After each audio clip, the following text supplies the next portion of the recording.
Hola, ¿qué tal? Bienvenidos a esto ya de las 5:05. Damos por comenzar la GeoJornada 2023. Muchas gracias a todos y a todas por estar presentes. Así que le cedemos la palabra a la primera oradora, Cecilia Durán. Hola, muchas gracias. Déjame compartir la pantalla ahora. A ver si puedo. Mm, ah, ¿Se ve bien? Perfecto. Sí. Bien. Bueno, soy Cecilia Durán y para los que no saben, me recibí en la facultad en 2019 y de ahí me vine para Suiza a trabajar en sismología en Marte. De ahí viene la imagen esta, particularmente con los datos de Marte del proyecto InSight de NASA. La idea ahora es dar un pequeño resumen de mi camino, por qué lo elegí, cómo surgió todo y nada. Si tienen dudas, obviamente pregúntenme al final. Pero la idea es más que nada conectar, tratar de conectar. Así que en 2019 hice mi tesis con Augusto Casas y Gabriela Badi, en lo que es monitoreo del complejo volcánico Takachi-Kuikocha, usando interferometría sísmica de ruido ambiental. Y como casi todos, cuando terminé era, bueno, ¿qué hago? En mi casa estaba bastante segura que quería hacer un doctorado en otro país y la razón principal era para probar. Es el momento de intentar, era más que nada, que si no lo hago ahora, capaz me voy a arrepentir y nunca lo voy a hacer. Em, pero es una motivación personal, cada uno tiene diferentes ideas de lo que quiere hacer. Y esto es más que nada, o sea, es una mezcla de recomendación, lo que yo busqué, cómo surgió y lo que yo veo ahora que es importante que uno tiene que elegir. Es qué es lo más importante cuando uno busca un doctorado, especial para irse afuera. O sea, en la facu es diferente porque uno conoce todo el mundo, conoce con quién se lleva mejor, con quién no, qué temas se trabajan o se podrían trabajar, pero ir afuera es bastante alejado. Uno tiene que irse con gente que no conoce, a un lugar que no conoce, temas son completamente diferentes, en cada lugar hay diferente variedad, diferentes opciones. Y desde mi punto de vista lo que me pasó es que yo sabía que quería hacer sismología, o sea, por eso también elegí la tesis antes en este tema. Y el primer requisito cuando empecé a buscar era, bueno, ¿qué tema quería hacer? Así que era, bueno, buscar algo en sismología. Como lo veo ahora, no es tan importante. Hay millones de temas que uno no, o sea, por ahí mi elección se basó en lo que yo aprendí en la facultad y afuera es completamente diferente. Pero está bueno primero saber, bueno, qué te gustaría hacer, si es más aplicado, más teórico. Y está bueno primero tener algún tipo de filtro cuando uno quiere buscar algo. En mi caso, la segunda cuestión que me condicionó cuando quería buscar un doctorado eran los requisitos. Para aquellos que han buscado afuera, no es tan fácil a veces porque depende del país, depende del lugar, se piden diferentes cosas. En muchos lugares se piden, por ejemplo, exámenes de inglés, que en Argentina son muy caros para pagar, o diferentes requisitos, diferentes exámenes, equivalencias y todo eso. Así que también estaba bueno filtrar, bueno, qué países o qué lugares era más fácil ir o más difícil. Desde mi punto de vista, Europa es bastante fácil en comparación con Estados Unidos, por ejemplo. Creo que es algo para tener en cuenta. Y lo mismo, así que particularmente yo vine a Suiza. En Suiza no se pide ningún examen, ninguna equivalencia, nada. Nuestro título es equivalente a un máster allá, acá. Así que fue como un lugar bastante bueno en ese sentido. Y lo otro es facilidad de acceder. Eso voy a mostrar en eh, lo que sigue. Pero hay que tener en cuenta que a veces lo que pasa, al menos lo que me pasó a mí, es que no es tan fácil a veces en un lugar que no conocen la facultad, que confíen cómo es la gente. Entonces, uno puede aplicar a un montón de lugares, pero a veces lo que generalmente yo veo en el sistema acá de doctorado es que uno generalmente, ellos toman gente cuando conocen la base que tienen. Y lo que me pasó a mí particularmente es que me tomaron porque ya conocían gente de la UNLP y eso es lo que yo veo con un montón de casos de acá. Así que es una de las cosas que nos complica tener un doctorado, o sea, no solamente con nosotros, es con casi todas las universidades del mundo, pero uno empieza a tomar gente de diferentes lugares porque conoce cómo trabajar o no. Y desde mi punto de vista es importante el lugar. O sea, si a uno le gusta la cultura, el paisaje o lo que sea, cuando uno va a buscar un doctorado. Y algo que bastante importante también es el grupo en que uno va a trabajar. Eh, Quizás uno no tiene la libertad de elegirlo, pero está bueno por ahí, si uno va a buscar una posición en un lugar, preguntarle a los otros estudiantes. O sea, eso aprendí estando acá. La gente es mucho más abierta de lo que uno piensa. Y mandar un mail preguntando, che, ¿cómo se trabaja en tu grupo? ¿Cómo es tu director? Y todas esas cosas. Está bueno hacerlo, vale la pena. Y está bueno saber cómo es un grupo antes de mandarse, sin saber. Y otra cosa es abrir la cabeza.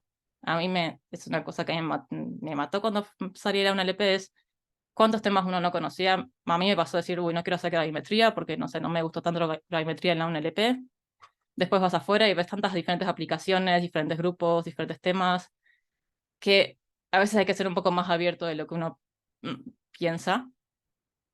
Y nada, preguntar, ser cara dura y tratar. Eh, Ahora, en me pueden preguntar más sobre esto después, pero en mi caso, o sea, mi recomendación ahora que lo veo desde afuera, la verdad hay un montón de posiciones de doctorado. Cuando yo estaba del otro lado en la UNLP decía, uy, no sé si me toman, no sé qué tan fácil es, veo muy pocas posiciones disponibles. No es solamente, o sea, uno generalmente lo que nos pasa es que buscamos online, decimos, o sea, uno va y pone en Google posiciones de doctorado, pero en realidad también hay que escribir a la gente y preguntarles. Por eso digo, es importante a veces no buscar online qué posiciones hay abiertas, pero ya también buscar un tema, un grupo, un lugar, algo que los interese y que les diga, ok, quiero preguntar en esta universidad si esta persona tiene alguna posición disponible o sabe de algo. Y eso es porque hay muchas posiciones específicas, como dije, pero la mayor parte de las posiciones de doctorado que yo conozco vienen de contactar gente. O sea, acá lo que es bastante diferente en comparación con Argentina es, a veces uno pregunta al profesor, el profesor sería la cabeza del grupo, y ellos tienen la plata para tener un doctorado. Entonces uno a veces les pregunta y te dicen, oh sí, estoy interesado o no, y abren ellos la posición. No es que se necesita tener o sea, no es que uno tiene que pedir por la plata y cosas así. Entonces, si les gusta aplicar a una posición específica o no, o sea, eso me pasó a mí, ese es mi caso. Hubo un llamado a una posición de doctorado, apliqué, pero aprendí que también la mayor parte de los puestos vienen de esta parte. Uno tiene que ser cara dura, escribir a un profesor, como digo acá, contactar gente, mostrar interés, obviamente uno le escribe, decir, uy, me interesan estos temas que haces, tengo base en esto, particularmente la UNLP, algo que nos diferencia es que tenemos muy buena base en matemática y física. A mí me pasó de venir acá y darme cuenta que no tienen idea, al menos acá, y decir, mira, vengo con este interés, tengo muy buena base de esto y esto, y me gusta lo que haces, me gustan estos temas, así que quería saber si tienes una posición de doctorado. Y la verdad que acá salen un montón de posiciones así. O sea, la mayor parte son así, solamente de contactar y hablar. Y en el caso de que no tenga posiciones, a veces te dicen, no, yo no tengo la plata, no tengo el tiempo, no tengo lo que sea, pero conozco a alguien, preguntarle a esta persona. Y así salen un montón de puestos. Eh, Así que por eso digo, en general uno tiene que ser bastante cara dura. A mí me costó bastante y me di cuenta acá es completamente diferente a lo que yo pensaba. Ahora, en mi caso particular, en mi caso apliqué una posición en el ETH de Zurich, que es no una universidad, pero es un instituto estatal. Y mi posición particular es lo que se llama Joint Inversion of Geophysical Data for Martian Crustal Mantle Core Structure, que básicamente es inversión conjunta de datos geofísicos para obtener datos, la estructura interna de Marte. Y la hago con mis supervisores, que son Amir Khan y Domenico Giardini. Acá en general, la forma en que funciona es que tu supervisor general, en mi caso Domenico Giardini, es el profesor del grupo, pero es una persona grande, el grupo es gigante, el grupo tiene más o menos 30 personas y nunca tiene tiempo para nosotros. Así que nunca trabajo con el profesor directamente, me junto cada 2 semanas, un ratito, pero solamente para reportar resultados. Pero la persona con la que trabajo directamente es alguien en una posición un poco más baja que un profesor, pero es la persona que se dedica completamente a mí. En este caso es Amir Khan.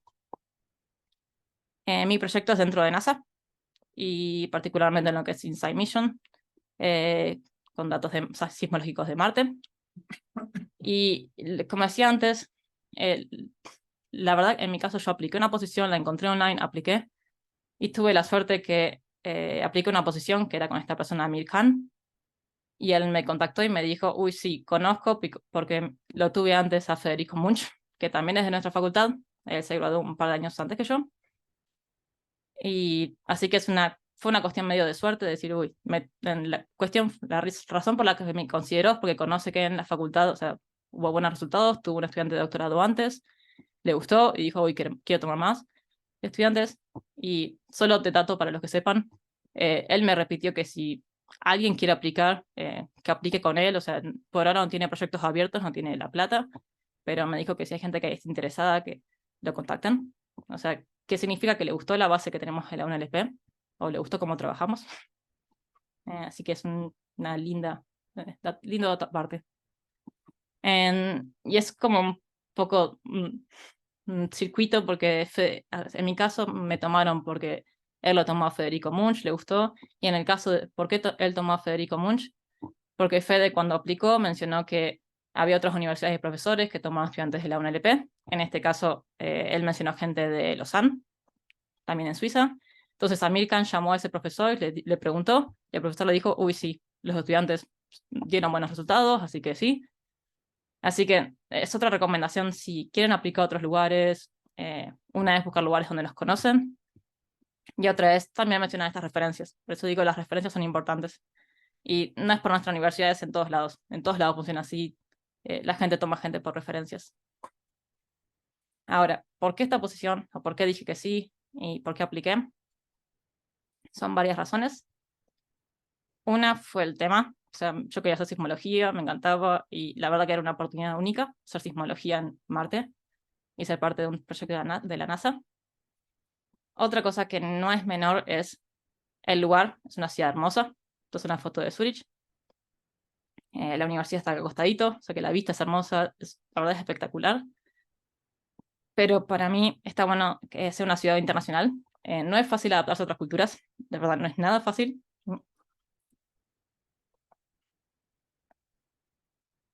Pero particularmente la universidad acá es completamente internacional.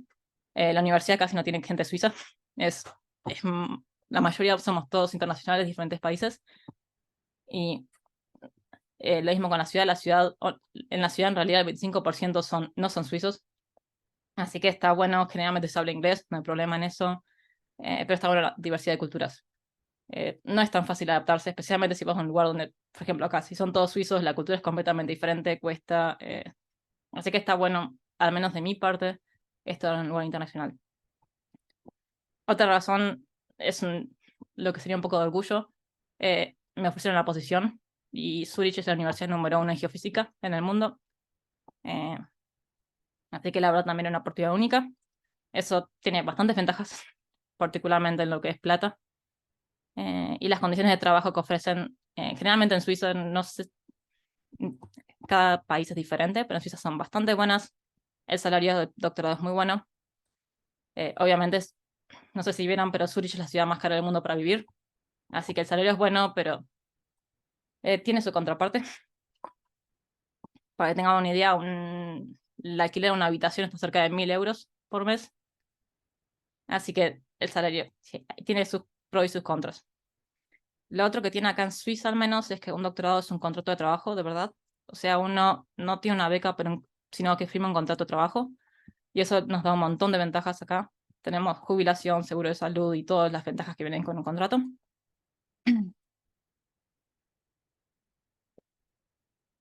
Y como dije antes, otra ventajas, al menos de acá, en mi caso y las razones por las que apliqué acá, es que no piden casi nada. Era muy poco lo que pedían y la verdad nos hace la vida más fácil a todos.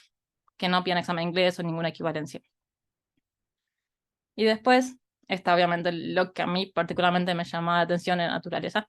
Es, depende de cada uno, donde uno quiera aplicar, lo que te gusta, pero nunca dejen de lado sus hobbies. No se vayan a un lugar que vayan a sufrir, vayan a un lugar donde vayan a hacer algo que les guste y traten de no dedicarse solamente al trabajo.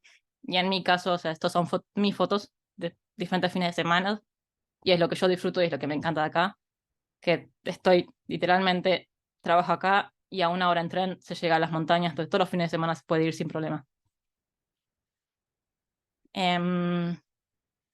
Ahora, mi trabajo, para mostrar un poco, este es el edificio donde yo trabajo, es como un museo chiquito. Mi oficina está acá atrás. Esta es una foto de mi oficina, solo para que tengan una idea cómo es acá. Acá lo que son todas oficinas solamente dedicadas a estudiantes de doctorado. Entonces, generalmente, en mi caso, tengo una oficina con otros 6 estudiantes. Todos nosotros trabajamos el martes, pero completamente diferentes topics. Entonces, donde yo trabajo es Departamento de Ciencias de la Tierra. Y en mi caso trabajo con gente que hace geoquímica, petrología y geología. Y la idea es que todos nosotros trabajamos en completamente diferentes puntos de vista, pero con datos de Marte.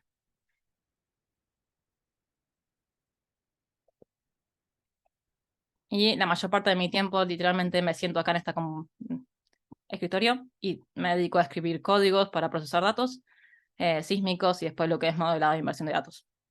O sea, mi trabajo está en este escritorio, generalmente. Y en cada universidad eso cambia, por eso digo, uno tiene que... Está bueno saber estas cosas antes, porque yo también me enteré cuando llegué acá. Acá la tesis es cumulativa y para terminar el doctorado uno tiene que tener al menos 3 papers primer autor. En general, a veces se hace más o menos flexible dependiendo de los papers, dependiendo cualquier tipo de problemas, por ejemplo ahora con COVID o sin COVID.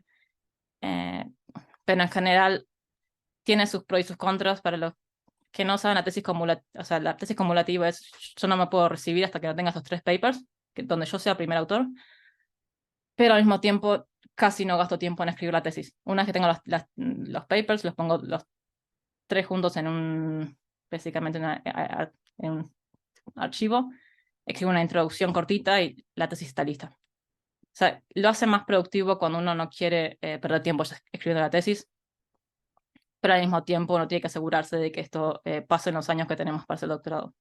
Acá en este caso son 4 en Zurich y generalmente se puede extender un par de meses. Pero, o sea, asusta un poco leer esto, pero al mismo tiempo casi todos lo logran acá. Hay un montón de recursos y un montón de ayuda que hace que funcione. Ahora, particularmente lo que es mi investigación, me dedico a lo que es datos de Marte, como dije antes. Tengo 2 trabajos principales. Uno es dedicarme a lo que es el servicio sismológico de Marte. Entonces soy parte de lo que es el Earthquake Service Frontline Team. En este caso, este es el primer servicio sismológico de nuestro planeta.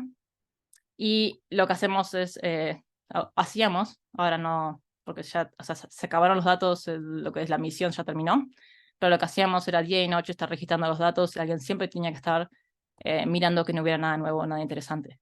Si había algo nuevo, ese era el problema. Había que llamar a todo el equipo, llamar a una reunión y decir, ok, ocurrió este nuevo evento, hay que organizar todas las presentaciones, desarrollar todo lo que es procesamiento de datos y mostrar qué es lo que se descubrió. Y generalmente este trabajo es bastante técnico y se vuelve bastante aburrido, pero lo que hacemos es mirar los datos de Marte. En este caso, por ejemplo, estos son sismogramas de componente vertical, filtrados en lo que es baja frecuencia y alta frecuencia acá. Alta frecuencia es, en este caso, entre 1 y 10 Hz, y baja frecuencia es mirando para abajo de 1 Hz. Y mirando todos estos datos que son horribles en Marte, en especial son horribles porque lo que se hizo es poner el sismómetro en la superficie, y cuando miramos datos de la Tierra, generalmente los sismómetros están bajo tierra, protegidos de un montón de efectos que causan ruido, pero en este caso lo que se registra mayormente lo que es básicamente ruido atmosférico. Entonces, por ejemplo, esto que ven acá con un montón de energía, que se ve acá bastante claro en las trazas, es viento, porque durante el día lo que se recibe mayormente es viento.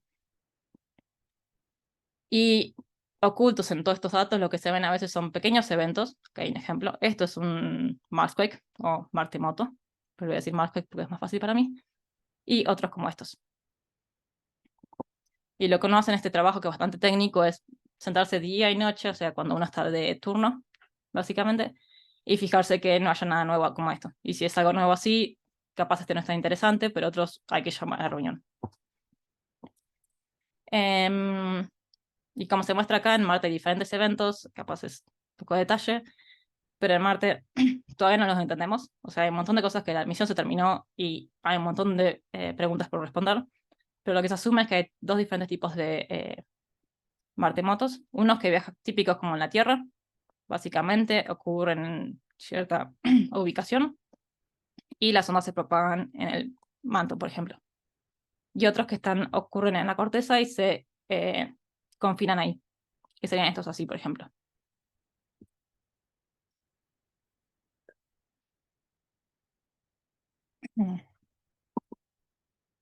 Y después también parte del trabajo de investigación. En este caso me dedico principalmente al procesamiento de datos y análisis de datos. Lo que yo hago es tratar de encontrar todo lo que me da información de la estructura interna de Marte. Y el mayor problema, como dije, es que la calidad de los datos es muy mala. O sea, es muy contaminada por ruido, por lo que es básicamente el sismómetro también produce ruidos artifacts. Y otro problema es que es difícil analizar los datos si no tenemos un modelo de referencia. Así que lo que yo trato de hacer es analizar estos datos, tratar de extraer lo más que puedo y tratar de construir cómo es la estructura de Marte, particularmente comparada con la Tierra. Entonces, por ejemplo, acá tenemos un Marsquake, ¿cómo se llama? Se puede más o menos claro lo que es la onda P, la onda S, pero trato de buscar qué información puede estar escondida acá, o qué otras cosas pueden darnos información de, por ejemplo, lo que es en Marte, la estructura de la corteza, litósfera, manto y manto transition zone, por ejemplo. O sea, ¿dónde ocurre esta diferencia entre manto superior y manto inferior? Entonces, por ejemplo, si miramos acá, esto sería la localización de InSight, por ejemplo, lo que es el sismómetro. Y acá tenemos diferentes eventos. Y trata de identificar dónde ocurren estos eventos en el planeta. Por ejemplo, este lo ubicamos acá. ¿Qué ondas podemos reconocer? Por ejemplo, una WP. ¿Y qué información nos traen de esas estructuras del planeta?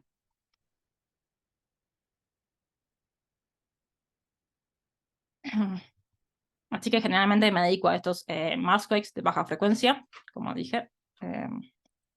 Estos que están acá, que son más similares a lo que es, perdón, terremotos en la Tierra. Estos generalmente tienen energía principal de bajo 1 Hz y magnitudes máximas hasta 4.6. Y como dije, tienen mucho, mucho ruido. Y el mayor problema que trato de responder en mi tesis es cuál es la estructura interna de la Tierra, dónde ocurren y cuándo estos Marsquakes, y cómo detectar todo esto en estos datos de calidad muy mala. Así que lo que tengo que hacer generalmente es análisis de señales y tratar, al mismo tiempo que los analizo, determinar básicamente la ubicación de los Marsquakes. Sorry.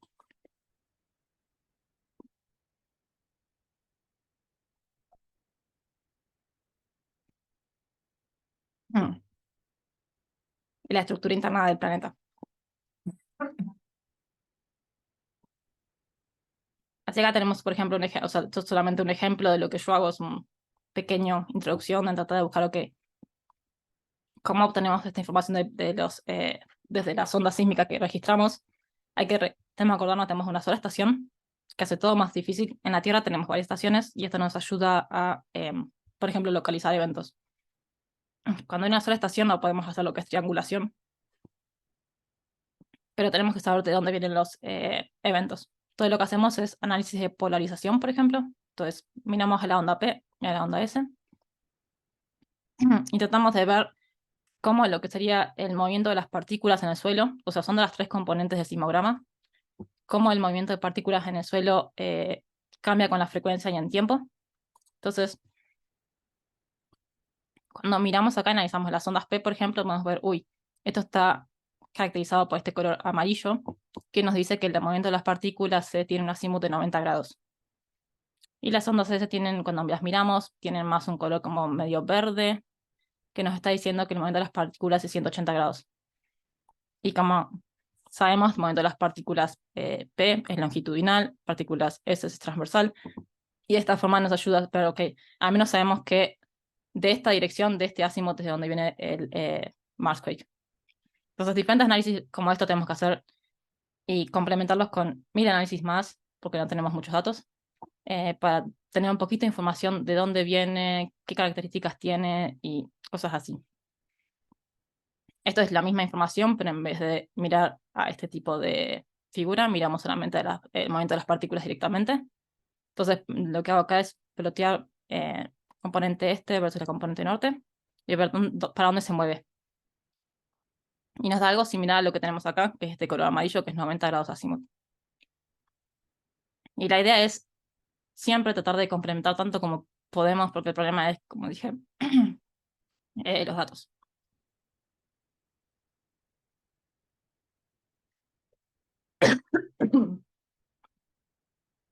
Este es otro caso de trabajo donde trabajo ahora, en el que trabajo con ondas triplicaciones, por ejemplo. Todo solamente es modelado, pero la idea es buscar dónde ocurre la transición entre manto superior e inferior.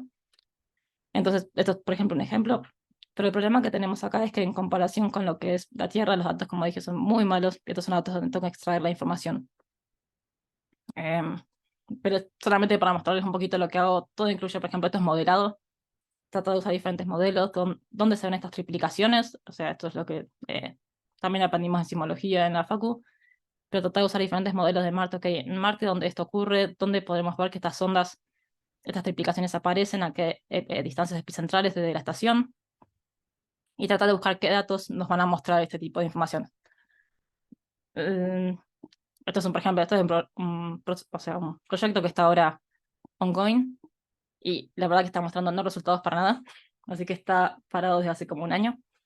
Y la idea es tratar de ver, bueno, en un año, o sea, lo abandoné por ahora, pero tratar de ir otra vez porque nadie en realidad analizó esto y nos va a dar un montón de información de estructura de Marte si logramos tener un poquito de información de estas mariposas triplicaciones, nos va a dar un montón de información de lo que es la estructura interna de Marte. Pero la idea al final de todo es hacer lo que es yo principalmente después de todo eso modelado. Se trata de construir modelos radiales de Marte, similar a lo que por ejemplo ustedes conocen por PREM o acá 135, usando diferentes parametrizaciones, diferentes ideas, tratar de construir cómo es la velocidad de las ondas S y de las ondas P. Y por ejemplo, para que tengan una idea de lo malos que son los datos o limitados, estas son básicamente casi todos los datos de tiempos de arribos de fases que tenemos disponibles hoy en día de Marte, de ondas, por ejemplo, P, triple, doble P, triple P, S, etc. Y esto sería básicamente lo que en la Tierra, por ejemplo, equivalente a las tablas de Jeffrey Bullen, o algo así, equivalente a lo que es tener diferencias de tiempo entre diferentes fases. Y si fuéramos capaces de completar todo esto para diferentes distancias epicentrales, o sea, esta cantidad acá es equivalente a lo que es una distancia epicentral. Si pudiéramos rellenar esto con más información, podríamos construir algo como las tablas sismológicas que se conocen para la Tierra y tener modelos mucho más, básicamente mejor definidos, que nos dan mejor representación de lo que es Marte. El mayor problema que tenemos ahora, que es lo que por ahí no está mostrado acá, es que la mayoría de los eventos ocurren a una distancia epicentral cerca de 30 grados y hay muy pocos eventos, acá solamente 4 y un par un poco más lejos, que nos dan información de un poco más lejos de la estación. Entonces, toda la información que tenemos es bastante cercana a la estación y no tenemos nada que nos diga cómo es el planeta del otro lado, por ejemplo. Así que hoy en día, una de las cosas, una de las limitaciones es que la misión ya se terminó hace un año exactamente, en realidad, y hace un año que no tenemos más datos, así que estamos tratando de sacar todos los datos que podemos de los años anteriores. En total hubo 4 años de datos. Y estamos intentando decir, okay, ¿cómo podemos hacer para rellenar todo lo que es, por ejemplo, la información debajo de... Acá estaba. No tenemos casi información, nada que nos dé información del núcleo. Tenemos una sola onda, básicamente, que pasa dentro del núcleo y para poder en realidad ser capaces de encontrar un modelo que vaya a fit básicamente esta onda, es bastante fácil porque tenemos un solo dato, un solo punto.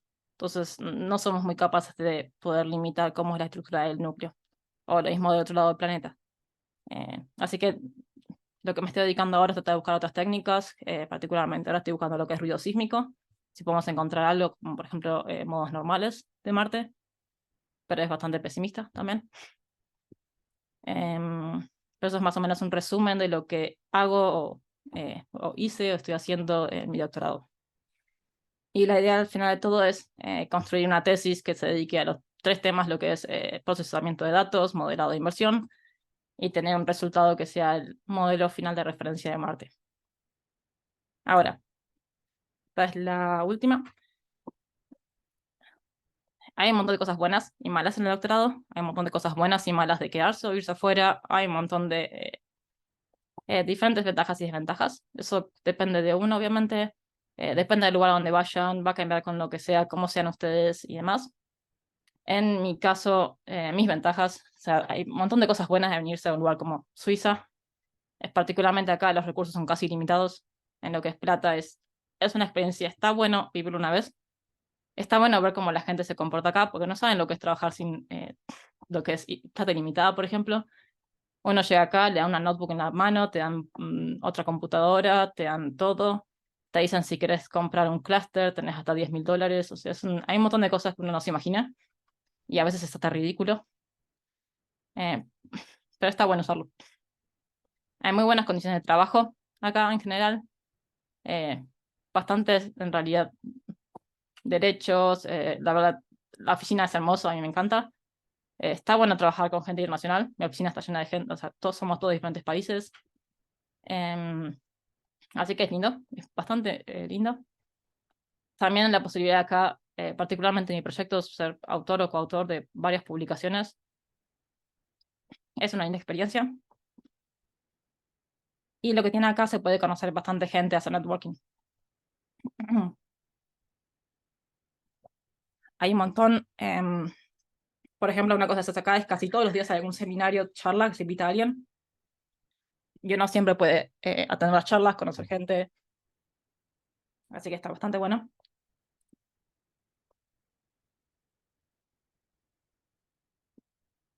En mi punto de vista, trabajar en una misión de NASA es espectacular. Y al mismo tiempo uno se da cuenta que la gente ahí no es gente normal. Es gente como uno, hacen bacanas, se mandan errores. Durante la misión hubo un montón de errores. Es genial, está genial. Está bueno estar ahí, está bueno mirarlo y decir, che, no son gente utópicos, o son gente normal. Hicieron cálculos que estuvieron mal. Así que está bueno ser parte de esto, está bueno desde todos los puntos de vista, desde el punto de vista de conocer a esta gente que uno siempre vio los apellidos y desde el punto de vista de son personas al final de cuentas. Y al final de cuentas, ser parte, o sea, mostrar que uno en realidad colabora, o sea, uno piensa, uy, vengo de la UNLP, no sé si estoy al mismo nivel que la gente de Harvard, lo que sea, y ver que uno es capaz de hacerlo. Y la verdad que somos todos iguales, todos hacemos errores y todos somos capaces de dar resultados. La misma con un equipo internacional, eso es también, por eso digo, conocer otras culturas, conocer otras gentes es genial. De acá es más fácil, es mucho más fácil viajar, especialmente en Europa, todo está cerca, así que bastante esa oportunidad está buena. Particularmente, como dije, acá ETH tiene bastantes recursos, así que todos los años vamos a Estados Unidos, y generalmente, y todos los años viajamos dentro de Europa. Está bueno probarlo una vez, en mi opinión. Y lo otro que está bueno es que el trabajo es bastante dinámico. Generalmente el trabajo cambia bastante. A veces uno está trabajando en un tema, algo nuevo pasa, hay que cambiar todo, porque, uy, esto es más interesante, esto no. O alguien te pide ayuda. O sea, generalmente todo va cambiando. Al principio de mi doctorado yo planeaba hacer unos temas que nunca ocurrieron. Completamente cambiaron porque hubo otros datos, otras cuestiones y uno cambia constantemente. Pero también hay un montón de desventajas. Como dije, hay cosas que son duras. Una es empezar de cero. Es, es complicado. O sea, uno piensa, al principio yo decía, uy, voy a tomar la oportunidad, hay que irse, pero empezar de cero sin familia, sin conocer gente, sin amigos acá es difícil. No es tan fácil como uno piensa. Lugares como este tienen mucha competencia y eso es algo que yo odio, detesto acá. Es terrible la competencia, es terrible cómo los grupos se odian entre cada uno odia al otro, cómo se critican, cómo destruyen los estudios de los otros. Eh, Al mismo tiempo, es decir que está bueno ser parte de esto y ver cómo ocurre y está bueno aprender y decir, uy, no quiero hacer esto, no quiero. O O sea, el día que uno sea más independiente, decir, uy, tratar de no seguir estas cosas que ocurren.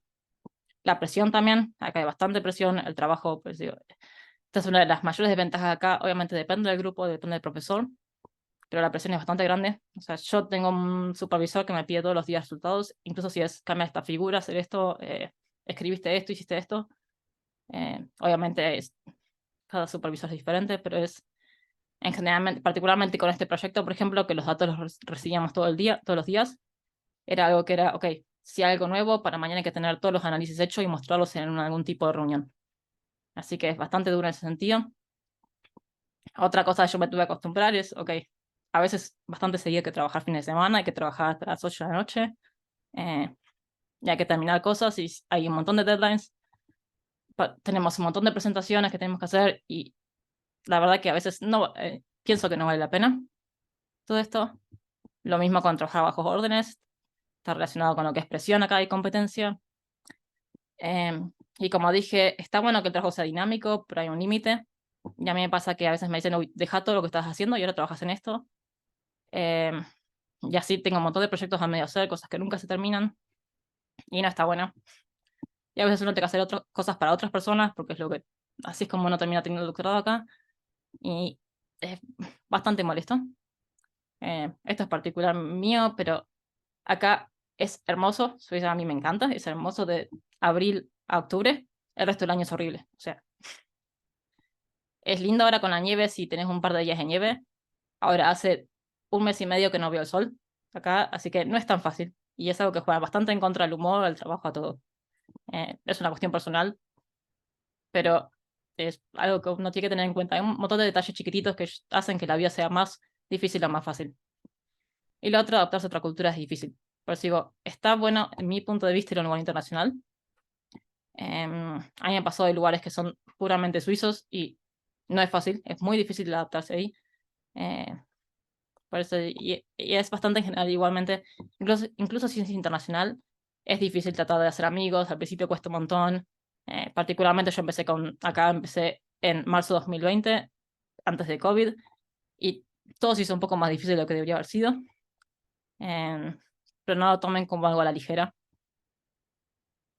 Pero al mismo tiempo, desde mi punto de vista, el resumen, hay cosas buenas, hay cosas malas. Está bueno buscar lo que uno quiere, qué es lo que les interesa o no les interesa, lo que no quieren hacer. Cada universidad, cada grupo es diferente. Pero la verdad que hacer un doctorado afuera abre muchas puertas. No lo digo de oportunidades, pero también abre mucho la cabeza.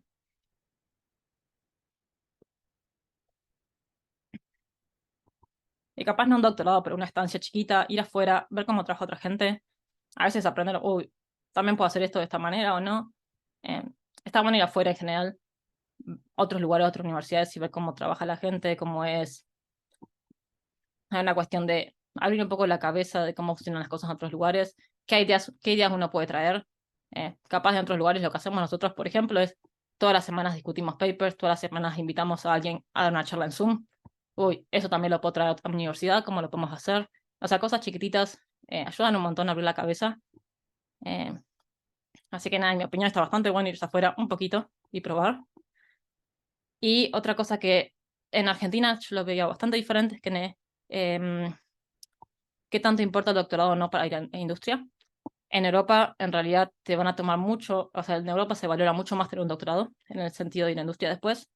Se paga, si uno aplica en industria, te van a pagar un sueldo mucho más alto por tener un doctorado que no tenerlo, especialmente al menos en Suiza. Y la industria no es solamente acá, por ejemplo, ir a una empresa en geofísica, pero conozco un montón de gente que terminó lo que es el doctorado en geofísica y dijo, voy a trabajar en un banco, y hacen lo que es modelado, procesamiento de datos por un banco, eh, y cobran o sea, tienen un buen trabajo, son felices, les gusta. Hay mucho, al menos acá se ve bastante, o me abrió la cabeza un poco decir, ok, no hay no hace falta quedarse estancado en la misma posición siempre, uno puede ir a diferentes caminos. Así que nada, creo que es todo, sí. Buenísimo, genial. Bueno, muchas gracias, Cecilia, por la presentación, por tus palabras y recomendaciones. Ahora tenemos 5 minutos para hacer consultas, ya sea escritas por chat o pueden abrir el micrófono y consultar. Así que los leemos en caso de que tengas preguntas. Bueno, sí. Yo tenía una pregunta, ¿no? Eh, Dijiste, Cecilia, que allá en Suiza una de las cosas como que más te interesaban es que más percataste, ¿no? Es que tenían un estilo de trabajo diferente. Ujú. Eh, ¿En qué sentido? Tipo, más específico, más, o sea, en comparación de acá, por ejemplo. A ver, no hice el doctorado en La Plata, así que no sé exactamente, creo que también depende del trabajo, de la gente, lo que sea. Em, a ver, hay mucho lo que es recursos humanos acá, así que uno tiene el derecho a quejarse de lo que quiera. O sea, capaz uno no lo hace dependiendo de uno mismo, pero hay mucho de, bueno, hay gente que trabaja exactamente 8 horas, cuenta las horas en reloj, te vas, no trabajas más. Y si tu supervisor alguna vez te obliga a hacerlo, uno tiene el derecho a quejarse, hay un montón de cosas así. Al mismo tiempo, uno tiene que trabajar esas 8 horas. Acá se espera que uno trabaje bastante, o casi todo el tiempo que uno está en la universidad y que está trabajando. Pero por eso digo, depende del trabajo, depende del grupo de trabajo. Yo lo veo incluso, es diferente en mi mismo en mi grupo mismo. Hay diferentes supervisores, diferentes gente. Eh, Creo que está bueno si van a buscar un doctorado, en realidad, por eso decía, es diferente en mi caso, pero pregunten a los otros estudiantes cómo es el trabajo, si les gusta, si no les gusta, o sea, capaz, no sé, espero que ayude eso. Vale, bien, muchas gracias. Hola Cecilia, Sí, yo te quería preguntar acerca de el trabajo, si lo considerás que es más multidisciplinario o individual. Vos mencionaste que terminabas realizando o ayudando a otras personas ujú, en sus proyectos y en cuanto a los tuyos, ¿tuviste ayuda de parte de tus compañeros? ¿Cómo sí. fue? Y acá es bastante en general, por eso digo, también depende del tema, depende de todo, pero en mi caso es bastante interdisciplinario. Por eso yo trabajo con gente que hace geoquímica, porque yo no sé nada de geoquímica, y te ayudan. Generalmente cuando escribimos un paper, lo escribimos, o sea, uno escribe una base, después se van completando las cosas con otra gente. Se hacen un montón de reuniones con diferentes grupos. Me he pasado ahora estoy en un tema que no sé cómo seguirlo, llamar a gente de otras universidades, ni siquiera de acá. Sí, che, tengo esta duda, ¿me puedes ayudar? Y hacemos reuniones con otra gente, así que es bastante interdisciplinario en general. Eh, pero sí, pues, digo, depende del tema, depende de lo que uno haga, cuánto quiere hacerlo uno interdisciplinario.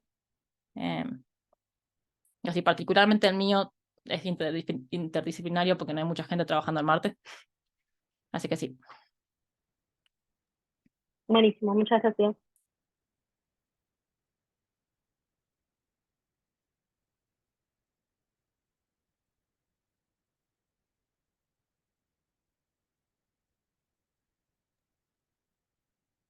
Bueno, entonces, si no quedan más preguntas para Cecilia, eh, te agradecemos por la presentación, muy buena, la verdad, muy buen trabajo.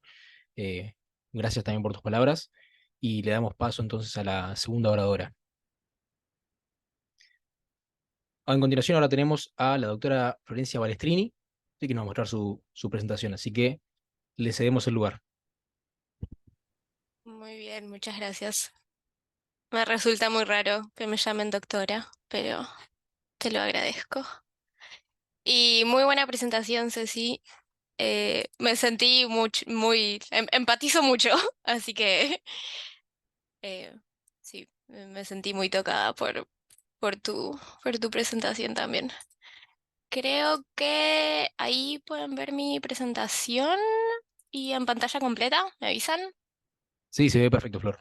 Genial. Bien.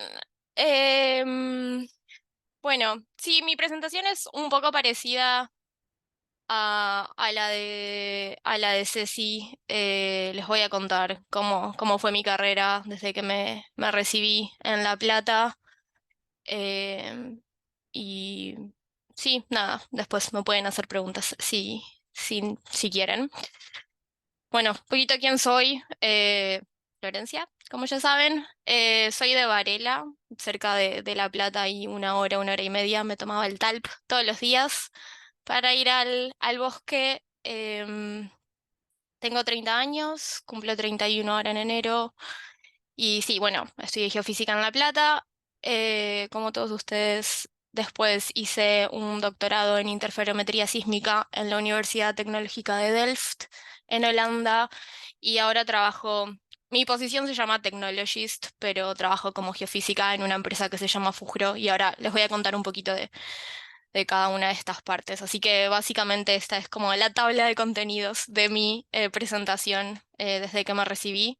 Me recibí en junio del 2017 en geofísica. Empecé en enero del 2018 mi doctorado. En el medio hice una pasantía en la empresa donde trabajo ahora. En agosto del 2022 empecé a trabajar full time. Todavía no me había recibido o sea, no había defendido mi tesis, no había recibido mi título de doctora. Eso me llevó un poco más de tiempo, más que nada en la preparación de la tesis, así que ya no estaba haciendo investigación. Y me gradué este año en marzo. Así que bueno, eh, primero empiezo con mi graduación en geofísica. Esta es una foto del día que me recibí, me ensuciaron. Mi tesis se tituló Tomografía de ondas superficiales en el cratón del Río de la Plata. Así que hacía un poquito, por ejemplo, de lo que Ceci hace ahora con Marsquakes, pero con terremotos en tierra. Analizaba las ondas de superficie de esos terremotos. Esas ondas de superficie están relacionadas con la velocidad del subsuelo en el interior de la Tierra. Entonces, invertía estas ondas de superficie, primero las extraía la información de esas ondas de superficie y las invertía para hacer modelos de la corteza en esta región del Cratón del Río de la Plata, que es como en Buenos Aires. No sé si lo dije, pero lo hice con María Laura Rosa, que creo que ahora es profesora de sismología, en su momento era JTP en sismología. Y nada, a mí también me gustaba sismología, así que por eso quise hacer mi tesis con ella. Y bueno, cuando me recibí, para mí, o sea, era o ir a la industria o hacer un doctorado o seguir haciendo investigación en la universidad. Y yo la verdad es que no quería hacer un doctorado, necesitaba espacio de la universidad. Entonces empecé a buscar trabajo. Hasta septiembre yo estaba buscando trabajo, estaba teniendo entrevistas con distintas empresas de petróleo y gas, estaba teniendo entrevistas con YPF, Schlumberger y Pan American Energies, pero bueno, eso también lleva tiempo, son varios meses el proceso de entrevistas, por lo menos en su momento. Yo no tenía contactos en ninguna empresa. Así que nada, mandé mi currículum, me llamaron, pero estaba teniendo entrevista de grupo 1, entrevista de grupo 2, entrevista en inglés, etcétera, etcétera, etcétera. Y mientras tanto, salió la oportunidad de hacer un doctorado a finales de octubre con la Universidad Tecnológica de Delft. Em, Otra vez, yo no tenía la idea de hacer un doctorado porque no pensaba, había pensado en estudiar en el exterior, pero nada, no fue algo que seguí. Pero bueno, un profesor de la Universidad de Delft que trabaja en colaboración con profesores en La Plata, con Gabriela, que es la profesora con la que hizo el doctorado, perdón, la tesis Ceci cuando se graduó, y también con Danilo, que es el profesor de métodos sísmicos. Eh, entonces él estaba buscando un estudiante de doctorado, este supervisor de Holanda, y les preguntó a ellos si tenían a alguien para recomendar, y Gaby me preguntó si capaz yo estaba interesada en hacerlo, porque justo me había graduado más o menos en esa época. Y, y bueno, en noviembre, la mujer de él es argentina, entonces él justo estaba en Argentina, entonces tuve una entrevista con él. eh, y nada, se dio. Y, y bueno, para diciembre decidí que sí, que iba a hacer ese doctorado y empecé todos los trámites para mudarme a Holanda. Después voy a contar un poquito en qué era el doctorado, pero primero cómo fue eso, mudarme. Bueno, ¿dónde está Holanda? No sé si saben, porque es un país bastante chiquito, está en Europa, entre Bélgica y Alemania, o bueno, Francia y Alemania. Bélgica es bastante chiquito también. Y la capital, bueno, es Ámsterdam, pero la universidad está acá en Delft. Y cuando yo estaba haciendo el doctorado vivía entre Delft y La Haya. Y ahora vivo cerca de La Haya porque también trabajo acá. Y este es el campus de la universidad. que está en Delft. Esta es la biblioteca, que simula como un lápiz atravesando un papel. Y acá son todos estos edificios son distintas facultades. Es una universidad tecnológica, entonces esta creo que es la de computación, física, ingeniería marítima. Y bueno, esta es la universidad de Geociencias e Ingeniería Civil, que es donde está el grupo donde yo trabajé, que es el Departamento de Geofísica Aplicada, y mi oficina estaba acá, en este edificio. Eh, un poquito de qué necesité, porque si bien, o sea, una vez que yo tuve la entrevista y mi supervisor me aceptó como estudiante de doctorado y yo acepté ser estudiante de doctorado con él, igual necesité mandar documentos para completar la aplicación. Obvio, mi currículum y todo, documentos académicos, el analítico creo que se llama. Busqué mis emails viejos para ver qué había necesitado, con mi lista de notas, certificado de promedio histórico para comparar, un resumen de la tesis, lista de publicaciones si tenés, eh, porque no todos, o sea, como dijo Ceci, por ejemplo, nosotros nos toman nuestro título como un máster en los mayores lugares de Europa y hay veces que, nada, las tesis de máster o las tesis que hacemos nosotros se publican, ya sea con un artículo o para una conferencia. Yo tenía un resumen de una conferencia, entonces también tenía eso. Cartas de motivación, cartas de recomendación que me hicieron los profesores que conocían a mi supervisor. Y yo sí necesité una prueba de mi nivel de inglés. Yo tenía rendido un examen que se llama IELTS, pero también aceptan el TOEFL. Pero qué sé yo, si vos trabajaste en inglés o tenés algún otro tipo de prueba, esas cosas también se aceptan. Pero yo sí necesitaba prueba de nivel de inglés, como probar que me podía comunicar en inglés, que podía escribir en inglés. Entonces, como yo tenía ese examen, mandé ese examen porque nada, para el doctorado tenés que presentar tu trabajo, tenés que escribir tu trabajo en inglés, entonces tenés que probar que podés comunicarte. Y obvio todo esto también tuvo que estar traducido, así que sí, lo tuve que mandar a traducir. Había tenido mi entrevista, que también había sido en inglés, si bien mi supervisor habla español, por suerte, y con acento argentino, que eso está bueno. Pero bueno, también él tenía que ver que yo me podía comunicar en inglés, entonces la entrevista fue en inglés. También yo tengo pasaporte argentino, no tengo pasaporte europeo, entonces necesito visa y permiso de residencia y la universidad te sponsorea básicamente para que tengas tu visa y tu permiso de residencia y puedas migrar, se llama como migrante calificado, y te permite trabajar en el país a donde vas. Pero obvio tu permiso de residencia depende de la universidad, entonces mi permiso de residencia era por el tiempo que yo iba a hacer el doctorado y bueno, ahora en la empresa en la que trabajo, por ejemplo, también me sponsorea, mi nuevo permiso de residencia depende de mi trabajo. O sea, si yo dejo de trabajar, me puedo quedar un par de meses acá buscando trabajo, pero si no, me tengo que ir del país, que eso es algo para tener en cuenta. Y bueno, el anda es muy lindo, como dijo Ceci, también me sentí muy identificada. Estas son fotos de la primavera que saqué yo. Es el país de los tulipanes, de los molinos, de los canales. Pero bueno, también acá a las 4 de la tarde es de noche. Estos son épocas muy difíciles. Yo por suerte me voy a Argentina ahora a visitar a mi familia en 2 semanas. Siempre me encanta escapar en el invierno de acá e irme al verano para allá, porque sí, es muy duro y yo me mudé en enero. Así que cuando vine yo pensé que me venía al Polo Norte. Pero bueno, también otras cosas que fueron difíciles fue encontrar departamento, como toda ciudad universitaria, y en particular en Europa, está colapsadísimo, es carísimo, se abusan de los estudiantes y es difícil. Yo además, nada, me tenía que mudar en un mes y medio, así que nada, entré bastante en pánico. La universidad por suerte me ayudó y tenés como lugares como sistemas a través de la universidad para que puedes conseguir departamento y además te dan como listas de lugares donde puedes, básicamente, como es casas lugares de alquiler, donde puedes ver casas y departamentos con agencias. Eh, como dijo Ceci también, choque cultural, hacer nuevos amigos es muy difícil.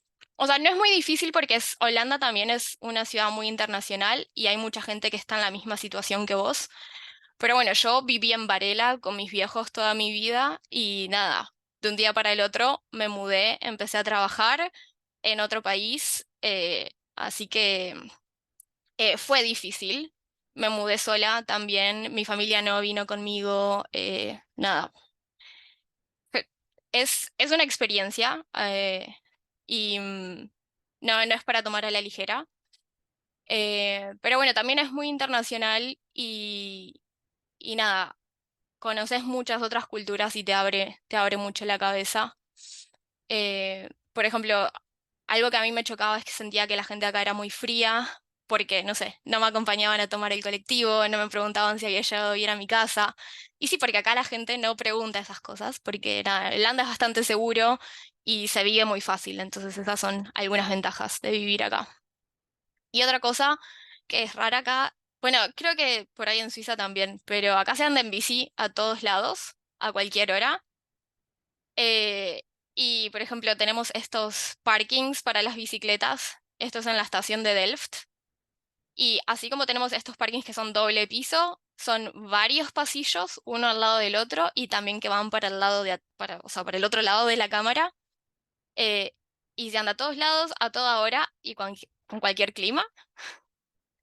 Y cuando digo cualquier clima, este es un video en la universidad de los ciclistas holandeses contra el viento. Eh, y nada, por ahí si sos internacional y no sabes que hay una tormenta de viento, salís y bueno, te agarró. Pero además acá el clima es muy malo, entonces tenés que estar preparado para todas estas cosas al andar en bicicleta. Eh, bueno, pero sí, después, una vez que me mudé, arranqué mi doctorado del 2018 al 2022 y el título de mi doctorado era Seismic Interferometric Applications for Near Surface and Mineral Exploration, bastante largo, pero básicamente son aplicaciones de interferometría sísmica para la exploración minera y del subsuelo. Así que les voy a contar un poquito de esto, vamos a como separarlo. Primero les voy a explicar lo que es la interferometría sísmica. Eh, Básicamente, la interferometría sísmica se refiere a la generación de nuevas respuestas sísmicas de lo que se llaman fuentes virtuales. Y estas fuentes virtuales se obtienen mediante la correlación cruzada de observaciones sísmicas que se graban a distintos receptores. O sea, o la correlación de dos trazas distintas de distintos geófonos, por ejemplo. Si uno tiene una fuente, el campo de onda se va a propagar y se va a grabar en uno de estos geófonos. Podemos llamar este campo de onda que estamos grabando, por ejemplo, como una función U, y esa función U puede ser se puede escribir como la función de Green, y la función de Green describe la propagación entre esa fuente y ese receptor, convolucionado por la firma de la fuente, y lo mismo para otro receptor. Entonces lo que se puede ver es que, por ejemplo, si grabamos acá la onda directa y acá una reflexión con una anomalía en el subsuelo, cuando correlacionamos estos dos eventos, básicamente como para que lo vean de una forma visual, saca el campo que tienen en común. Entonces nos quedamos solo con la reflexión, que es básicamente el evento entre los dos receptores, pero como si uno de los receptores fuese la fuente. Pero bueno, para recuperar el campo, o sea, esta no es el único evento que tenemos otras reflexiones con otros reflectores, con otras anomalías, ondas directas, ondas de superficie, reflexiones múltiples. Entonces, para recuperar el campo de onda completo, la teoría de interferometría sísmica nos dice que lo que necesitamos es sumar esas correlaciones cruzadas de varias fuentes y estas fuentes tienen que rodear a los receptores de manera completa e iluminarlos de manera homogénea. Pero si partes de estas fuentes están en la superficie libre de la Tierra, ahí no los necesitamos, solo los necesitamos rodeando como en el subsuelo. Así que necesitamos menos fuentes, por suerte, para hacer interferometría sísmica, pero sigue siendo un problema cuando hacemos interferometría, cuando hacemos la exploración sísmica habitual, porque cuando hacemos exploración sísmica, las fuentes están en la superficie. Las ondas viajan y se reflejan, otras viajan paralelas a la superficie de la Tierra, pero las fuentes están en la superficie y es ahí donde no las necesitamos. Pero bueno, igual lo podemos hacer funcionar porque hay puntos en la superficie donde si tenemos las fuentes ahí, dependiendo de la geometría con nuestros receptores, todavía podemos recuperar, por ejemplo, reflexiones. Por ejemplo, si tenemos una fuente que hace una reflexión acá y esta reflexión se graba en este geófono y después sigue y hace una múltiple en el geófono B y correlacionamos esas dos respuestas, podemos tener la reflexión primaria como si una fuente estuviese en el primer receptor y la estuviésemos grabando en el segundo. Y también en particular para las ondas de superficie, porque las ondas de superficie viajan paralelas a la Tierra, a la superficie, perdón. Entonces, si tenemos una onda de superficie que grabamos en un receptor B y la misma que grabamos en el receptor A, si correlacionamos esta fuente, perdón, estos dos receptores, tenemos la onda de superficie entre estos dos receptores como si viniese de una fuente acá. Entonces, para las ondas de superficie, si tenemos todas nuestras fuentes en la superficie y en línea con nuestros receptores, podemos recuperar estas ondas de superficie desde fuentes virtuales. Entonces podemos hacer nuevas respuestas en donde antes no teníamos fuentes. Pero el tema es que como igual no, no seguimos la teoría, vamos a tener distintos ruidos por hacer correlación de distintos eventos que nos dan eventos como por ejemplo este o este o este, que no tienen un significado físico, es como si vinieran de receptores que en realidad no existen o que si se estuviesen reflejando en reflectores que no existen. Entonces, bueno, mi doctorado era sobre eso, en hacerlo funcionar con ciertas aplicaciones o sea, entonces yo usé interferometría sísmica para distintas aplicaciones y tenía que hacer como funcionar estos datos de interferometría sísmica de cierta manera. Entonces yo hice dos aplicaciones en particular. Una de las aplicaciones, como les dije antes, podemos recuperar ondas de superficie. Y cuando hacemos exploración sísmica en tierra, tenemos ondas de superficie, pero si queremos hacer imágenes del subsuelo, las ondas de superficie representan ruido para nosotros y las queremos filtrar, las queremos sacar. Y una manera de hacerla es pues modelar las ondas de superficie y como hacer filtros adaptivos, se llama, y sacarlas. Pero si tus modelos no son buenos del subsuelo, entonces esas ondas de superficie no representan bien las ondas de superficie que tenés en tus datos. Entonces podemos aplicar interferometría sísmica y obtener ondas de superficie que sí representan bien nuestros datos. Entonces también con filtros adaptivos yo recuperaba estas ondas de superficie y las sacaba de los datos sísmicos en tierra. Y también me enfoqué en otra aplicación, es que a veces cuando hacemos adquisición de datos sísmicos para exploración, los datos, pueden haber falta de datos, podemos tener gaps en nuestras líneas sísmicas por distintos motivos, por falta de recursos o porque no sé, tenemos un río que cruza la línea donde estamos adquiriendo los datos sísmicos, o en particular en el caso en el que yo estaba trabajando, había lugares donde no podíamos poner fuentes porque estaban muy cerca de zonas de operación minera o de rutas o sí, de lugares con gente y no podíamos poner fuentes ahí, entonces podíamos poner geófonos, pero no podíamos poner fuentes. Entonces la otra aplicación era recuperar datos de reflexión en esos lugares donde solo teníamos geófonos y no teníamos fuentes y como incorporarlos a los datos que habíamos adquirido con fuentes que se llaman activas, que es cuando vas y usas algún tipo de fuente, ya sea dinamita, un carbón, un camión vibrador o martillos, lo que sea. Pero bueno, como les dije, viste, estos datos sísmicos tienen ruidos, no son perfectos, no son iguales que adquirir los datos con fuentes activas, que usarlos con interferometría sísmica. Entonces, yo trabajé en crear filtros y maneras para que este macheo de datos funcione. Y bueno, trabajé en esas dos aplicaciones y esas eran para la exploración minera y del subsuelo, porque mi proyecto de doctorado era parte de un proyecto de un consorcio más grande que tenía fondos de la Comisión Europea. La Comisión Europea a veces hace como llamados a proyectos por distintos motivos. En particular, hicieron este llamado buscando nuevas soluciones para la producción sostenible de minerales y también usar nuevas tecnologías de exploración que sean más sostenibles.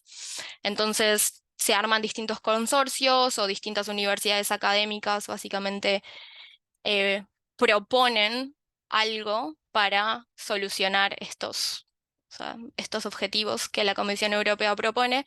Y si esa propuesta a la Comisión Europea les gusta, te dan plata.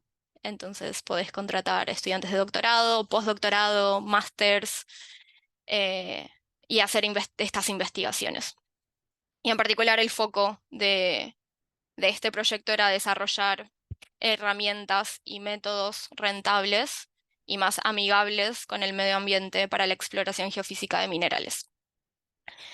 Y, y esto también surge porque, bueno, en todos lados, pero acá también en Europa en particular, hay como mucho foco en desarrollar y aumentar la energía renovable, pero, bueno, ¿cómo es que se dice?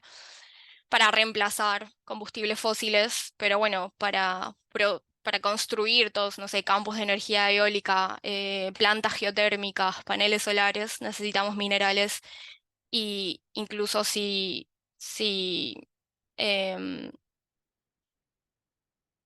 si reusásemos todo el, no sé, acero o cobre que ya se minó durante la historia para hacer turbinas de viento o lo que sea, o no sé, plantas geotérmicas o paneles solares, como que no alcanza para reemplazar o sustituir toda la energía que usamos con combustibles fósiles. Entonces hay que seguir minando, pero de manera más sustentable y más inteligente. Entonces de ahí sale como este proyecto y la motivación de mi doctorado en particular es, o sea, en minería no se suele usar métodos sísmicos porque son muy caros, pero tienen mayor resolución y mayor penetración en profundidad. Entonces en los últimos años se empezó a usar más porque cada vez es más difícil encontrar nuevos recursos minerales, se necesita más resolución y además es necesario definir mejor los recursos que ya se descubrieron. Pero bueno, usar métodos sísmicos tiene también sus desafíos y en particular en estos ambientes que, como dije antes, no, o sea, en este mercado que no tiene los recursos que tienen los combustibles fósiles. Entonces solemos tener muestreo espacial o irregular de datos sísmicos. Y además, bueno, en tierra tenemos ondas de superficie, que como dije antes, nosotros que queremos hacer imágenes del subsuelo, queremos saber dónde están nuestros recursos, y para eso necesitamos las reflexiones.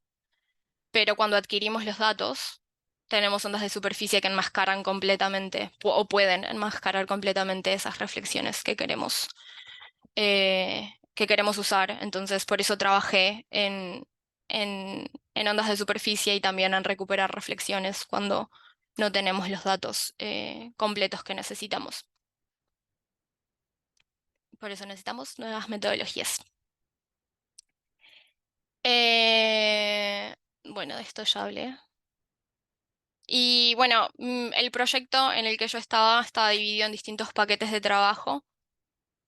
Uno de los paquetes de trabajo, cosas que teníamos que hacer era desarrollar métodos para hacer imágenes del subsuelo y crear modelos del subsuelo. Básicamente ahí estaba metido mi doctorado. pero también teníamos que adquirir los datos y generar o sea, encontrar esos depósitos o definir esos depósitos minerales. Em, entonces también pude hacer mucho trabajo de campo durante mi doctorado porque los datos que yo procesé y los datos que yo usé los adquirí yo, o sea, con todo el proyecto, no yo sola, pero nada, eso estuvo bueno porque también gané experiencia con eso. Y también el proyecto hacía mucho foco en diseminación y cómo conectar con otra gente y otras instituciones, entonces eso me dio mucha posibilidad de presentar mi trabajo en muchas oportunidades. Y acá pueden ver todas las instituciones que eran parte del proyecto. Acá está la Universidad Tecnológica de Delft en las instituciones académicas, pero también universidades en Finlandia, Helsinki y Turku están en Finlandia, Uppsala en Suecia, el Servicio Geológico Nacional de Suecia, Servicio Geológico Nacional y de Energía de Portugal, Universidad de Freiberg en Alemania, Politécnico de Torino en Italia, Universidad de Thessaloniki en Grecia, esto es en Polonia, en Dinamarca, entonces pude colaborar. Si bien mi doctorado en particular era individual, yo era la única en Delft que trabajaba en eso y la única en el proyecto que trabajaba en interferometría sísmica, todos estábamos procesando los mismos datos y trabajando para algo en común. Y además, nada, de estas instituciones habían estudiantes de doctorado, pero también profesores con los cuales yo también podía colaborar y nada, pedir por su opinión y que me den ideas para mi trabajo. Entonces estuvo bueno para colaborar, conocer gente. Y estas eran empresas que hacían desarrollo de equipo, de adquisición, pero también de fuentes, y estas eran empresas de las mineras con las que trabajábamos y para los cuales procesábamos los datos y con los que adquirimos los datos. Entonces, nada, conocí bastante gente que eso estuvo bueno. Eh, bueno, esta todavía está en inglés, pero para resumir en lo que fue mi doctorado, apliqué mucha interferometría sísmica, ya sea para recuperar ondas de superficie o reflexiones y combinarla con los datos que había adquirido y, bueno, para aplicaciones de exploración de minerales. Y estas son algunas de las imágenes que produje para mi tesis. Y como pueden ver, los datos de minería también son bastante malos en comparación con los datos que vos obtenés, que podrías adquirir en especial offshore, en geofísica marina y en general cuando se usa para, mm, para la exploración de combustibles fósiles. La sísmica suele ser mucho más linda porque tienen muchos más recursos. Entonces, por eso para este tipo de datos necesitamos como técnicas de procesamiento más sofisticadas o que funcionen mejor porque los datos no son buenos, también tienen mucho ruido y además las condiciones geológicas son bastante difíciles. Como pueden ver, por ejemplo, acá esto está definiendo el depósito mineral que había en esta minera y como pueden ver como que acá hay mucho más ruido y acá se definen una especie de reflectores que están cortando adentro del depósito y era como mucho más difícil obtener imágenes donde estos reflectores sean más fuertes y más continuos. Y bueno, con estas técnicas de procesamiento pudimos obtener mejores resultados. Un poquito del trabajo de campo también apliqué metodologías con datos de GPR, así que adquirí datos de GPR en Holanda, en un cementerio. Adquirí datos en Finlandia, datos sísmicos. El clima era horrible, estaba todo el día con ropa de lluvia, muriéndome de frío y llena de barro, como pueden ver. Pero bueno, trabajamos con un equipo bastante grande, algunos días fueron divertidos. Llegamos en la primera nevada del año y estábamos cerca del área donde está la mina, que es una mina a cielo abierto y estas son como paredes de 40 metros. Yo nunca había estado en una mina antes, así que fue bastante interesante. Estas son las ruedas de los camiones que sacan las piedras de la mina. Y acá pueden ver algunos de los geófonos que estaban plantados acá. Y en particular acá usamos dinamita. Obvio que teníamos una persona que estaba licenciada o tenía certificados para usar dinamita para adquirir los datos. Eh, y después adquirimos datos en Suecia también, por suerte en el verano, así que el clima estaba más lindo. Y en este lugar usamos un camión vibrador y me dejaron operarlo un poquito, así que eso también fue divertido. Y bueno, como dije antes, pude presentar un montón de mi trabajo. Cada 6 meses teníamos reuniones de proyecto donde nos juntábamos con todas las instituciones y todas las empresas y presentábamos los avances de nuestro trabajo. Y nada, teníamos también la posibilidad de colaborar.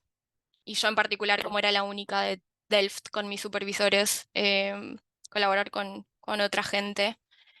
em, y también ir a conferencias, presentar mi trabajo con una audiencia distinta y tener opiniones de gente distinta, pero también ampliar mi red profesional, hacer networking, conocer gente de otras universidades y a veces encontrarme con argentinos que también están por acá, por Europa. Y bueno, sí, conocer nuevos lugares y personas. Y bueno, al final, bueno, en el caso de tesis, de Ceci, ella dijo que necesita 3 papers para la tesis.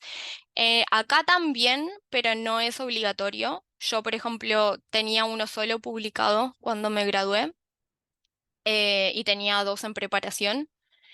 Pero la idea es eso, poner todo tu trabajo de investigación, papers, artículos y los resúmenes de conferencias, esos por ahí los pones como apéndices atrás, en un solo trabajo, agregarle una introducción, una conclusión general, recomendaciones para trabajo en el futuro, y nada, creas como dijo Ceci, una tesis, un librito. En Holanda acá se imprimen libritos, porque es como una costumbre, no se hace en todas las universidades.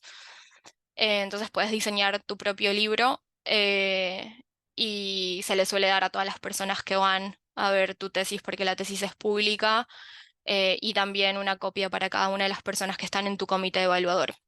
Entonces yo cuando armé mi tesis, mis supervisores me la revisaron, cuando estuvimos contentos la presentamos, armamos un comité evaluador y la tesis se mandó a ese comité evaluador, ellos lo leyeron antes de la defensa.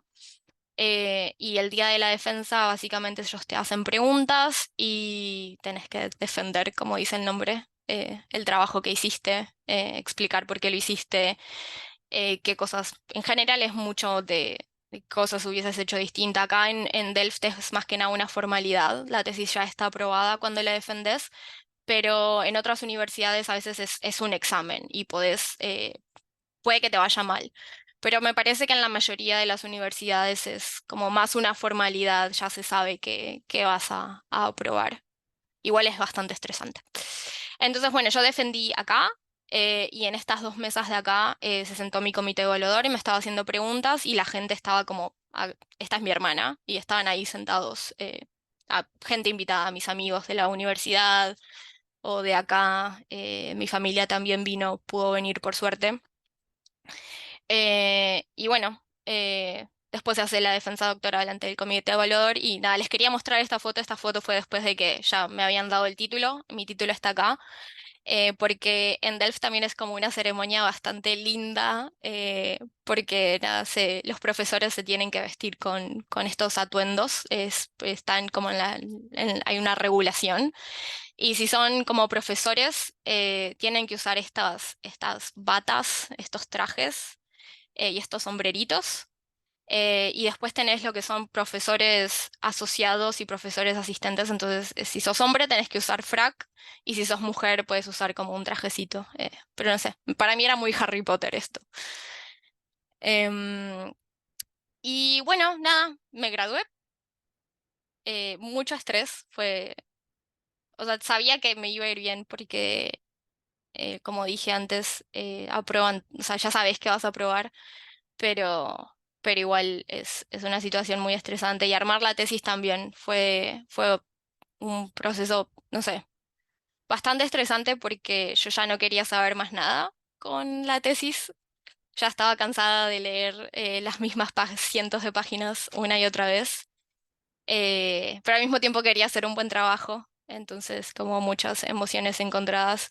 Y yo también la última mitad de mi doctorado la hice en pandemia, que también fue bastante difícil encontrar motivación para seguir trabajando desde tu casa encerrado todo el tiempo. Así que como que yo ya estaba un poquito saturada en esta época.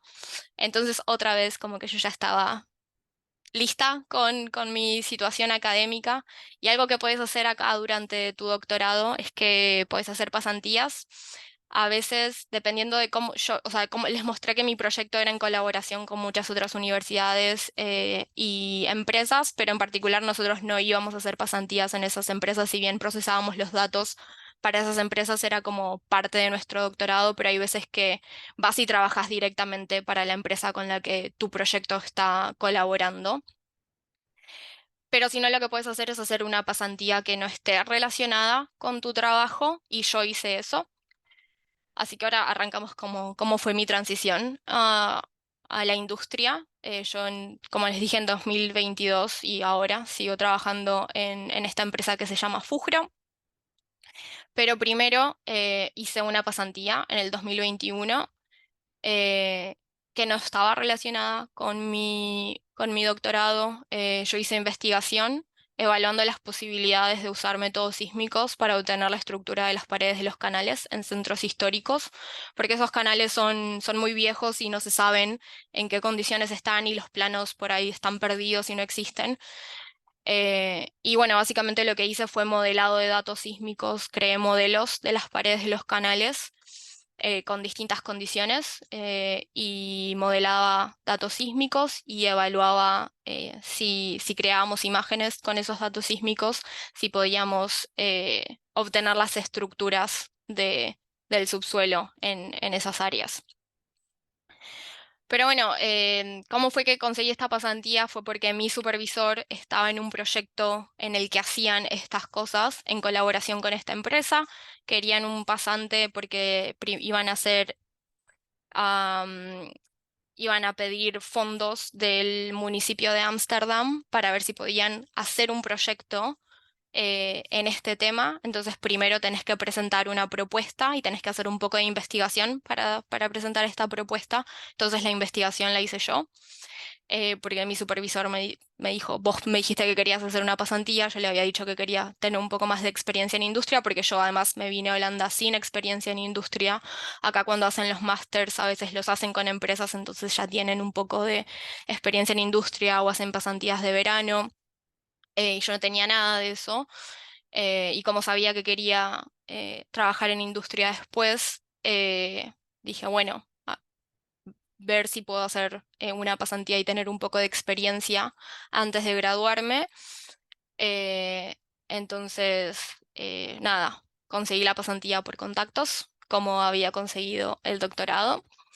Y nada, en la pasantía después cuando la terminé me dijeron que les avise cuando termine con el doctorado y que veíamos qué podíamos hacer después cuando tenga tiempo para trabajar full time.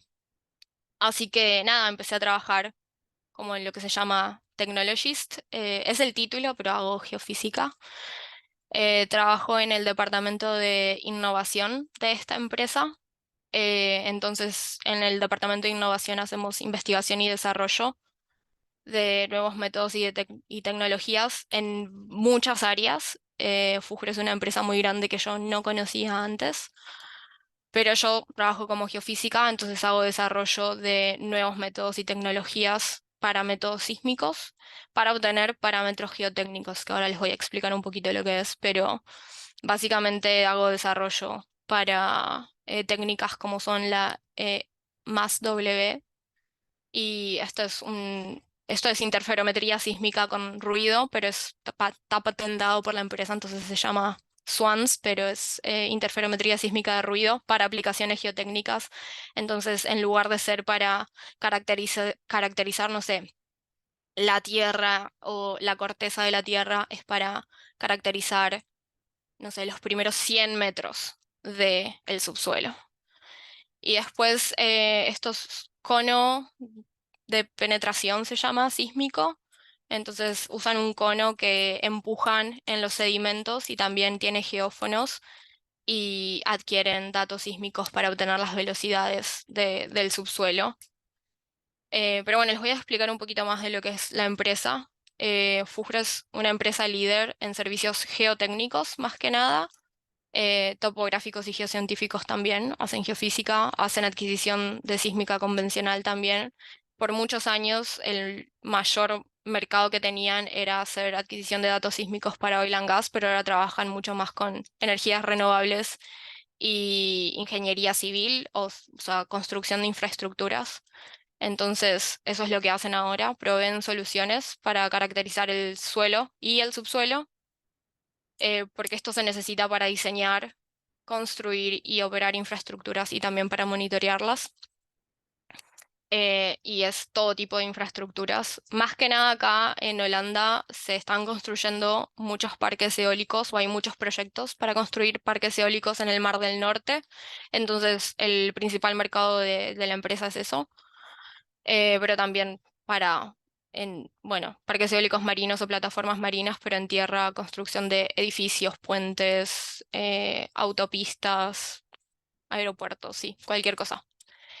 Eh, sí, se trabaja más que nada con la construcción de edificios también en tierra, es como el principal mercado que tienen. Pero bueno, ¿cómo se conecta la geofísica con la geotecnia? Porque, no sé, yo no sabía mucho de eso antes. Para mí la única o una de las principales opciones era irme a oil and gas. Pero bueno, para el diseño de infraestructura se necesita saber cómo es el suelo, qué tan rígido es, qué tan o qué tan débil es, y los parámetros geotécnicos nos hablan de eso.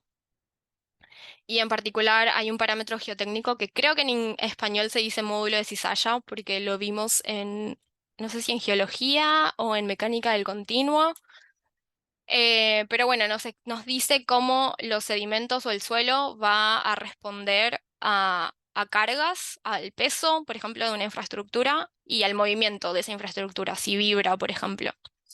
Y ese módulo es igual a la densidad por la velocidad de onda S al cuadrado. Y la velocidad de onda S la podemos obtener con métodos sísmicos, que es algo que hacemos nosotros los geofísicos, así que ahí es donde se conecta la geofísica con la geotécnica. Y en particular, la velocidad de onda S se obtiene analizando ondas de superficie, que fue lo que hice para cuando me gradué en mi tesis en La Plata, por ejemplo. Exactamente lo mismo, analizar las ondas de superficie y obtener modelos de velocidad del subsuelo, pero a una escala más chiquita.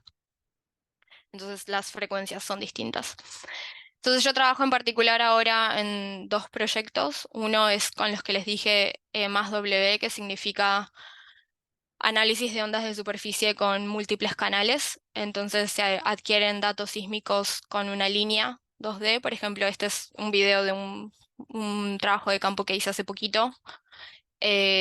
Acá tenemos los geófonos en una línea y la fuente se posiciona acá y se hacen con un martillo. Se adquieren 3 shots y se suman para tener mejor relación señal-ruido. Entonces las ondas de superficie van a viajar a lo largo de la superficie libre de la Tierra y las podemos ver, por ejemplo, acá son las que tienen mayor amplitud en nuestros shot gathers. Y estas ondas de superficie las podemos extraer, las podemos analizar, las invertimos y obtenemos modelos de velocidad del subsuelo. Cuando la velocidad es alta, básicamente nos dice que el suelo es más rígido y cuando es más baja nos dice que el suelo es más débil. Entonces podemos detectar, por ejemplo, zonas que son más débiles y decir, ok, acá mis cimientos tienen que tener más acero o menos porque es más rígido, cosas así. Y lo que yo hago, bueno, puedes combinar distintos modelos y hacer modelos 3D del subsuelo, pero lo que yo hago es desarrollo de nuevo procesamiento y automatización de este procesamiento. En particular para este proyecto creé un software para eso, con nuevas técnicas, nuevo procesamiento y para que sea más automático. Y lo estábamos testeando en el campo acá. Entonces acá hago como bastante desarrollo de software, pero también tengo que leer papers y buscar nuevas maneras de procesar estos datos que sean mejor. Y después trabajo con el otro proyecto que les dije que hacen, se llama sismología de ruido ambiental y análisis de las ondas de superficie de ruido ambiental. Entonces, básicamente hacen interferometría sísmica, que es lo que yo hacía para mi doctorado, entonces tenía experiencia con eso, pero en lugar de usar fuentes activas, digamos, por ejemplo, IRI, usar dinamita o un camión vibrador, se usa ruido. El principio es parecido, pero también con correlación cruzada, pero es un poquito distinta. Pero en particular acá usan estos geófonos que ven acá y los ponen en una geometría 2D. Entonces recuperan ondas de superficie e invierten estos datos en manera 3D. Entonces usan las ondas de superficie para obtener modelos 3D directamente del subsuelo. Y está bueno porque como es con ruido ambiental, van y ponen los geófonos en cualquier lugar y los dejan grabando ruido por un par de días. Y entonces es no invasivo, se puede hacer por ejemplo, cerca de ciudades que tienen bastante ruido, que en general, si estás adquiriendo datos activos con un martillo, con lo que sea, el ruido en realidad te molesta, pero acá te genera más información. Y para este proyecto yo lo que hago es modelado de datos, parecido a lo que había hecho para mi pasantía, para evaluar el procesamiento de este método en lugares, como en distintos lugares, en particular con topografía más pronunciada, para ver cómo los distintos pasos de procesamiento se ven influenciados por tener tener topografía más abrupta. Y nada, esta es mi última filmina. No puse conclusiones porque no quiero influenciarlos en lo que es bueno o es malo. Yo me quedé en el exterior, eh, así que yo me vine para acá y pensé que me venía 4 años y me volví a Argentina, pero me di cuenta de repente que al pasar los 4 años mis amigos me empezaron a preguntar, ay, bueno, ¿y te volvés? Y yo dije, como que yo en mi cabeza yo no, ya no volvía, no fue algo que como que decidí activamente, pero como que en mi mente era como empezar a trabajar acá. Pero también mi experiencia en la universidad, si bien fue buena, yo también ya estaba saturada porque nada, después del COVID ya no tenía más motivación para seguir ahí y otra vez necesitaba cambiar de aire y por suerte pude conseguir trabajo acá. Así que, nada, no sé, eso. Gracias por escuchar y si tienen preguntas, me pueden hacer preguntas. Muchas gracias, Flor, por la presentación, también por la experiencia, muy interesante, muchas gracias. Y bueno, De como ya nada. adelantaste, si alguno tiene alguna pregunta para hacer, los leemos por el chat o bien a micrófono abierto. Sí, también, bueno, ya lo saqué la presentación, pero tienen mi mail si me quieren hacer preguntas o lo que sea. Genial, Nada, buenísimo. ahora tienen mi contacto. Yo, nada, qué sé yo, mi doctorado, como dijo Ceci, también fue por contactos. Mi supervisor conocía otra gente que había trabajado con él, con Augusto, por ejemplo, y con otra gente de la universidad. Entonces, como que tenía buenas referencias de la gente de La Plata. eh, y así fue también como conseguí mi trabajo. Entonces, nada, ahora ya también tienen mi contacto, así, si les interesa o si necesitan cualquier cosa. Sí, yo quería decir lo mismo, capaz no solamente por contactos para hacer un doctorado, pero capaz quieren saber cómo hiciste esto en este paper o cómo, no sé, qué software usas para esto, o sea, en Sí, o general no sea, tengan miedo. claro, o sea, ahora saben también en qué trabajo, si ustedes están interesados en, no sé, hacer su tesis en algo parecido y necesitan ayuda. eh, yo también en especial ahora. eh, En la empresa es cuando necesito algo de mi supervisor en Delft, lo llamo y me ayuda o me pone en contacto con otra persona. Nada, sí, así funciona.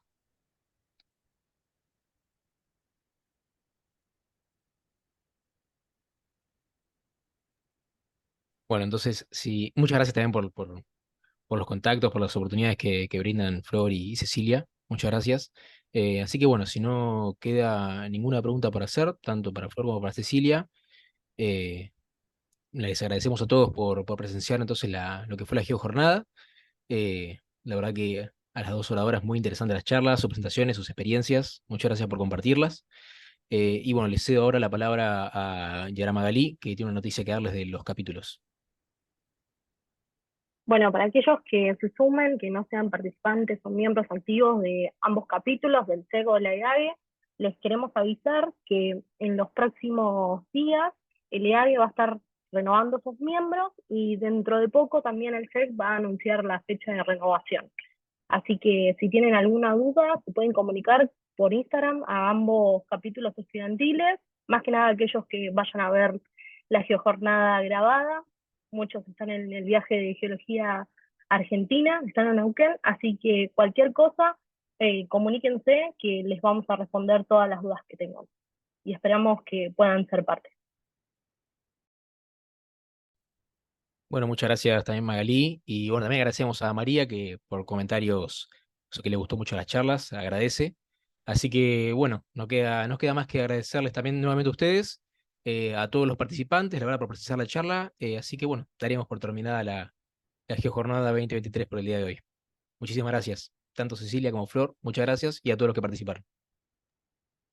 De nada, gracias por invitarnos. Gracias a Sí, ustedes por venir. gracias. Hasta luego. Chao.